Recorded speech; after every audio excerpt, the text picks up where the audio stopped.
কোথাও বেড়াতে যেতে পারছি না, পরিস্থিতি একেবারে অনুকূলে নেই, বুঝলেন।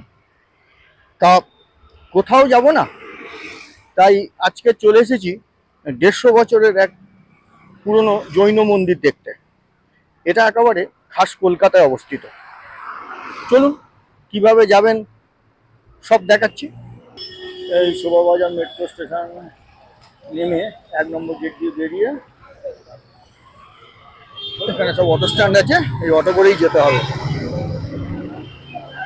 গৌরীবাড়ি স্টপেজে আই লাভ কলকাতা লেখা আছে, এর উল্টো দিকেই এই গলিটা দিয়ে সোজা চলে যেতে হবে।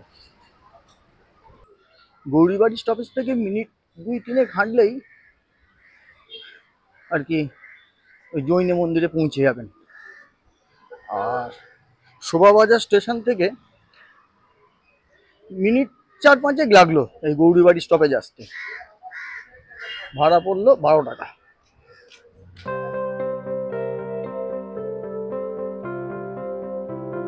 বদ্রীদাস টেম্পল স্ট্রিটে অবস্থিত পরেশনাথ মন্দির বা কলিকাতা জৈন মন্দিরটি শহরের অন্যতম দর্শনীয় স্থান।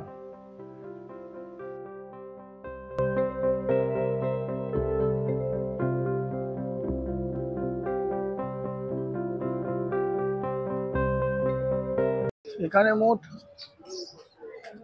4টে জৈন মন্দির আছে। বাঁদিকে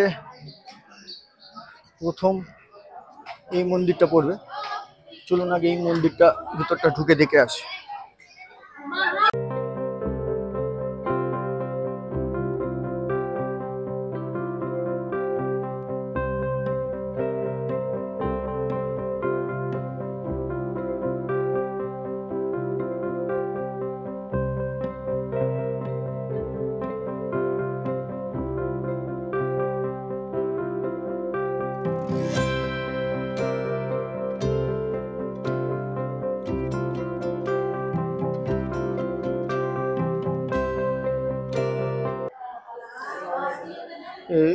এরপরে বাইরে বেরিয়ে এই মন্দিরটায় যাব,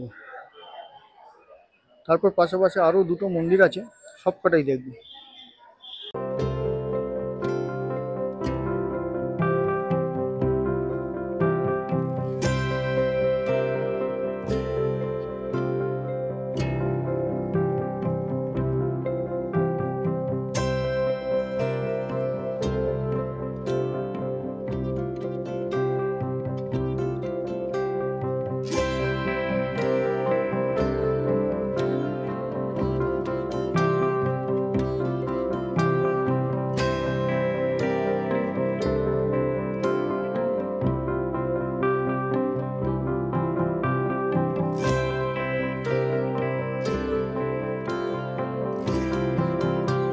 এটা হলো পরেশনাথ মন্দির। 1867 সালে শেঠ বদ্রীদাস নামক এক জনৈক মারোয়ারি এই মন্দিরটি নির্মাণ করেন। মন্দির শেষ হতে 25 বছর লেগেছিল।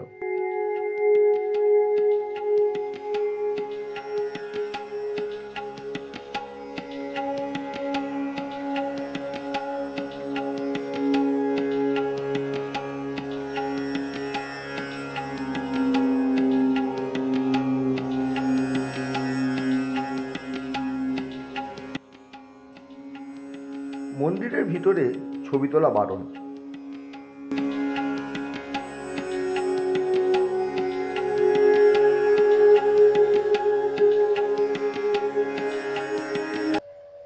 এই মন্দিরের পাশে ঠিক পিছন দিকে আর কি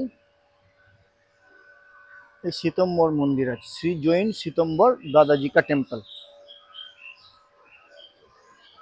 চলুন এটাতে যাওয়া যাক।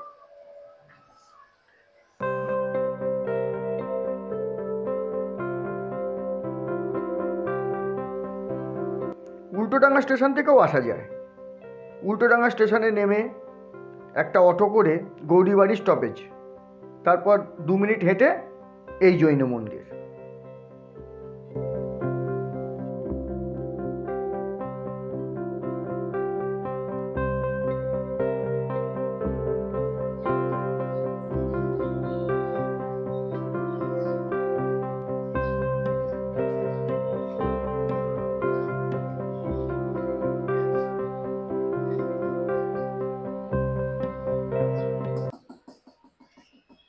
এখানে জুতো খুলে যেতে হবে, জুতো খুলে যাই।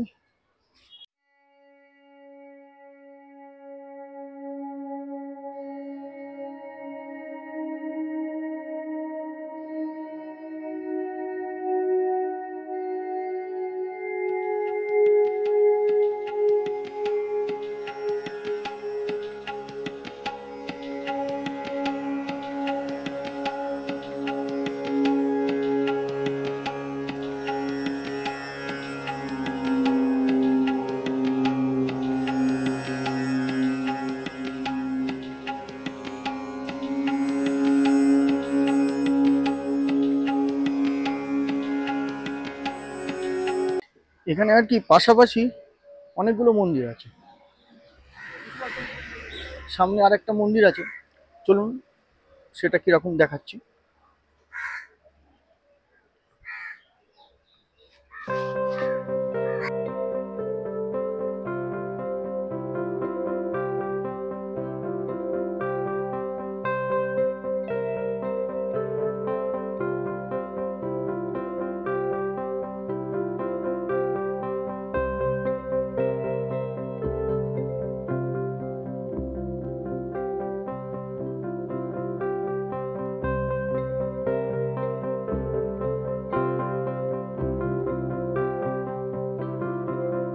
তাহলে জৈন মন্দির দেখা এখানেই হয়ে গেল। হাতে যদি হাফ বেলা সময় থাকে, অনায়াসে কিন্তু এই শোভাবাজার থেকে এই মিনিট 7-8-এর মধ্যে এখানে পৌঁছে এই মন্দিরগুলো দেখতে পারেন। খোলা থাকে হচ্ছে সকাল 6:30 থেকে 11:30, আর বিকেল 3:30 থেকে 6:30। চলি তাহলে, আবার দেখা হবে অন্য জায়গায় অন্যভাবে।